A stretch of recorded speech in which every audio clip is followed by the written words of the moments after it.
Right, this is Josh Franco interviewing Juan Capistrán at his home in Los Angeles on August 20th, 2020 for the Archives of American Art's Pandemic Project. So Juan, thanks for taking some time to tell us what's going on in your life. We're trying to kind of paint a picture of the impact on the arts of things that have happened since March. So how have you been since March? Thanks for having me here, Josh. It's always a pleasure talking to you. It's been an interesting time, interesting ride. I was actually installing a piece for a group show back in March. That same evening, the city of LA announced the first stay-at-home order. So it was pretty interesting, being in the gallery, installing work, and then as soon as we left and got in the car and turned on the radio, we heard the news, and we knew like that week leading up to it that people were already talking that the city was going to get shut down, but it was pretty intense the following days, just how quiet the city was and how this kind of real uncertainty was in the air. It still is right now, I think. But yeah, it's been intense time. It's as an artist, it's weird not going to galleries and museums and events and seeing your peers out and about. I still get to go to the studio, but not a lot of work is being made. There's a lot of thinking about work, which is not very different from my practice anyways.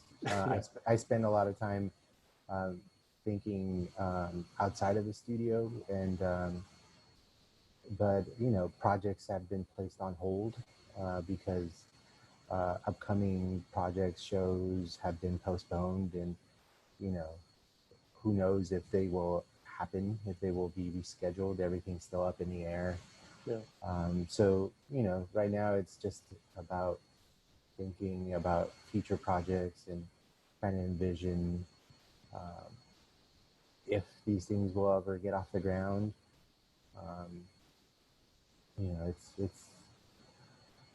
It's been weird, and it's also at the same time it's kind of weird to think about art during these times that are just so mind-blowing at times, where you just like can't believe that this is really happening.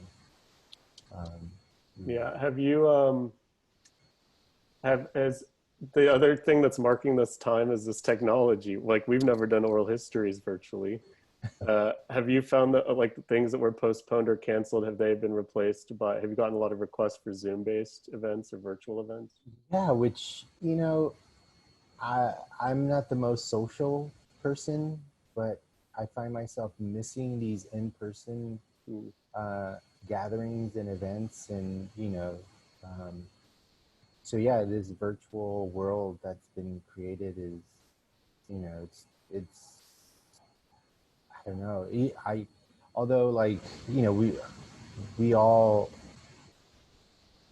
have our phones and we're on our laptops. We do a lot of things online, but I find myself really missing this like in-person meetings and conversations, and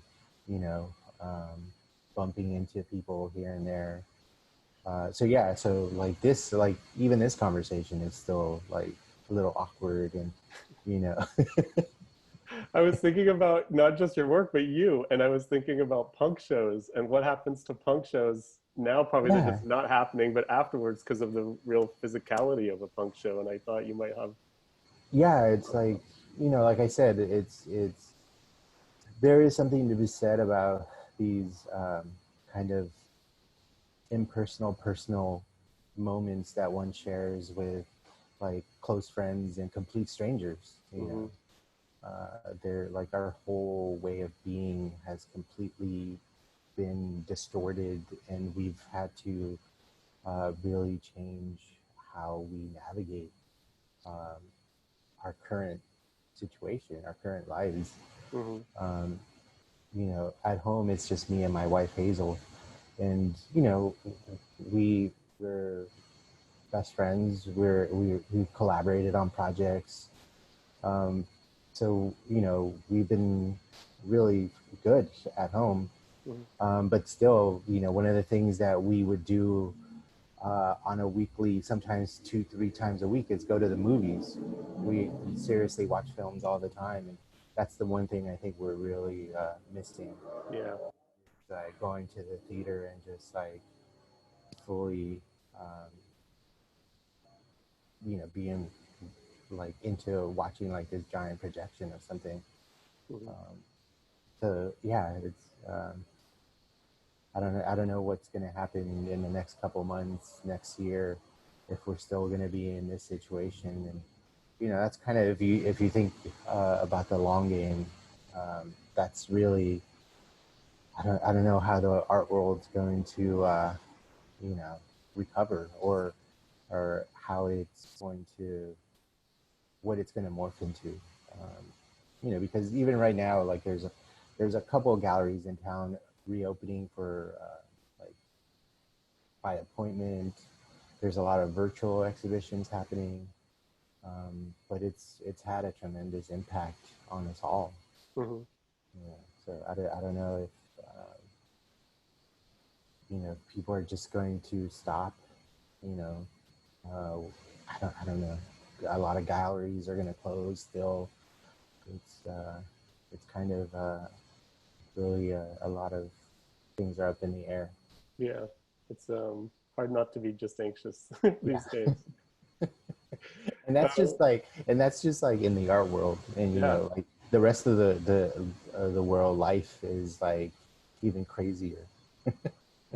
Yeah, that's yeah. The bigger context happening in 2020 is important. And our secretary Lonnie Bunt, the Smithsonian, he's clearly identified a dual pandemic of COVID-19 and also surging racism and especially anti-Black racism. Yeah. And that's a particular topic in a lot of your past work. So I wonder, and also just as an Angelino, like how have you observed what's happened in LA as a city? Has it made you go back to work you've done before? You know, it's kind of it's bittersweet, I guess. You know, I've been dealing with these issues in my practice for, you know, 20 years or so. You know, last year I started a series based on the LA, like 92 LA riots. So and it's an ongoing series that I'm still working on now. Um, so yeah, when, you know, when the murder of George Floyd happened, it was shocking, but at the same time, it's like, you know, again, you know, it's sad that this cycle continues, and you know, it's it's these issues that have been very important in my life and continue to be, and it's hard work. You know, sometimes I felt like a lot of the subject matter that I referenced in the work kind of um, didn't matter in the art context. Like say like 10 years ago with some of the projects that I was doing, there were, you know, stories or issues that some people might not find interesting, or um, you know, or didn't see the connection between art and social justice, or talking about racism uh, and you know, but here, like, you know, again, we've reached this point where like these issues have pushed themselves to the forefront, you know, and people that on their day to day never thought about, you know, how people of color are treated or experience the world are now, you know, it's really in their face, and you know, it's great to see that people are really calling things out and becoming proactive. You know, but I still think we have a long way to go uh, to resolve and like really grow as a culture and as a society. Mm. So, on one hand, I'm excited to see a lot of people being more vocal and trying to, and this is with artists. I've seen artists, pose these questions about themselves and their practices, like how can I be more proactive when it comes to these issues? How can I incorporate these issues in my practice? And I think that's a great place to start now. To be more socially conscious, I think. Mhm. Do you think that will find its way into like at literal curriculum in art school? And you think about how artists are trained a lot. You know, I think that's one of the things that, you know, institutions really have to uh, really look at their student population and how the outside world is changing. And, as an artist, we're supposed to be the vanguard. And if you have an institution, a school that, um, the majority of faculty is white, that is from a different generation. I don't know how equipped they are to train the younger generation and next generation of artists and designers.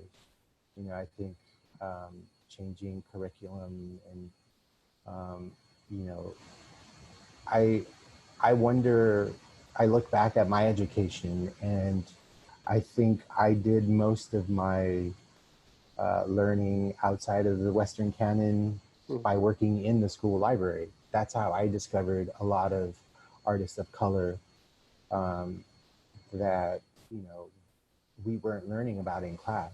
We did. I think I was fortunate enough to be at Otis at a time where the faculty was very diverse, Mhm. um, and they brought in a lot of uh, artists and talked about a lot of contemporary artists that were of color. But, I think after I left my year, I don't think other students had the same opportunity because, you know, pretty soon the faculty went back to being predominantly white. Mhm. So I think I learned a lot of these artists being in the library, finding a catalog for one exhibition, and then, doing research. Um, but I think, that's probably not, one of the most effective um, ways. I think, visibility and having an instructor that um, that is of color sometimes really makes a big difference to some students. I personally, I went to grad school to work with Daniel Joseph Martinez. That was the only program I wanted to go to, was because I wanted to work with him specifically, and specifically because he was Mexican American from LA, and the type of work that he was making, I felt a connection to. Mhm. So yeah, I think institutions, art schools, even museums, have to start addressing um, these issues also and becoming really inclusive Mhm. and really diverse. Um, you know, and I understand it really is going to be a challenge, and I think there is a lot of call out for this change. Whether it will happen in the next few years, decade, you know, 25 years from now, who knows? But Mhm. I hope, that the wheels have been set in motion. You know. Yeah. Oh, those conversations are definitely happening. They're interesting. Um, I'm also curious about what isolation is doing to artists. So I'm just, and I guess the best way to frame it is like, has your relationship to your home and the place where you live changed, spending this like quantum leap amount of extra hours there? And with Hazel. It's kind of weird because um, I thought I was going to be like insanely productive, Mm-hmm. um, and it's not that it's been complete opposite, but it's I've found it really hard to focus and concentrate on things, Mm-hmm. so it's made it more difficult to work. Um, like my book pile of books have gotten larger and larger. Like I have 3 books that I've been trying to get through for the past couple months, and it's not happening. Mm. I start and stop working on these projects because, just sometimes I start having this bigger conversation about, like, does it even really matter sometimes making art? Mm-hmm. Like, what is art with a capital A really doing right now in these times? Like, is it more important to focus my energy on other bigger pressing issues?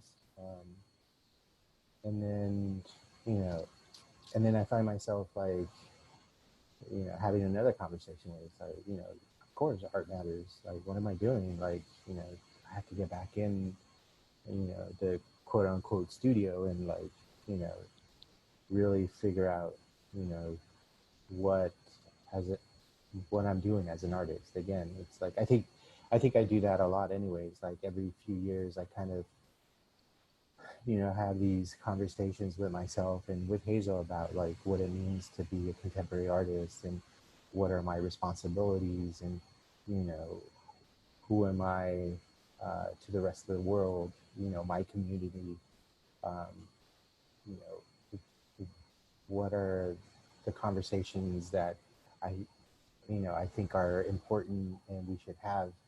Um, you but yeah, it's like I said earlier, like, I'm not the type of artist that works in the studio all the time. Um, I I've always worked at home, also, but it's been difficult and hard to get situated or grounded in these times. And I don't know. I keep thinking, what are we, like? We're already in August. I thought by now, like, I would have, like, been, like, uh, acclimated to the situation, or I also was like, maybe we would have already been kind of jump started back to kind of where we were, Yeah. before. Uh, but it's, I don't know. I know. So here's the last question. You're maybe still too in it to answer, but I wonder, when you look back, what will be the kind of feature that would changed or added to your practice that will be a direct result of 2020 with all its events? You know, um, we we closed Hazel and I closed our project space last year, Mm-hmm. and we had talked about reopening, or starting, like, phase 2 of it at the end of 2020, like fall 2020. We were gonna um, start up again, and we talked about doing, like, and this is before the pandemic. We had talked about, like, focusing on publishing online, like doing projects online, um, just collaboratively with other artists, other designers. We talked about this kind of virtual presence.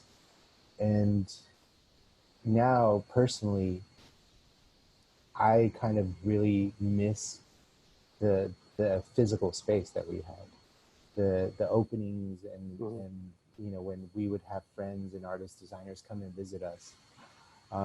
So I think, for 2021, I think I'm going to push for Mandahana Cell to reopen physically. You know, Cool. another, you know, and we still don't know. I don't know what kind of space that will be, but I think creating again a hub or nexus or a space um, that we can all congregate to share ideas. Um, you know, I miss that. Yeah. I really, and I think I find it really surprising that I miss it. Yeah. When you were preparing to go virtual anyway, Yeah, this turned yeah, you off of it. Yeah. yeah, exactly. And for us, it's, like, it's not even that we miss the crowd. I think it's like, even if it's just one person, you know, that we will have like a really interesting and meaningful conversation with. I think that for me, it always, you know, makes it worthwhile. Yeah. Well, I visited the first one, and I'll look forward to visiting the next one in Yeah. person. Thanks, Juan. Thanks, Josh.